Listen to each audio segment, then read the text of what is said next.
やっほー、こんにちは。僕、そらたん。これからどっちが省エネクイズを始めるよ。みんな頑張るたん。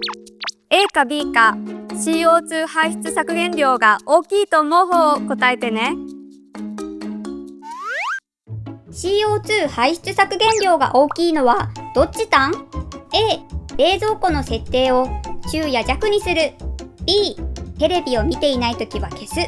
答えだと思う方を選んでね。みんなどっちだと思う？答えは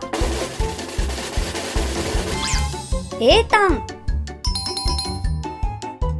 冷蔵庫の設定を中や弱にするの方が CO2 排出削減量が大きいね。おうちの人とやってみるたん。またチャレンジしてね。バイバイ。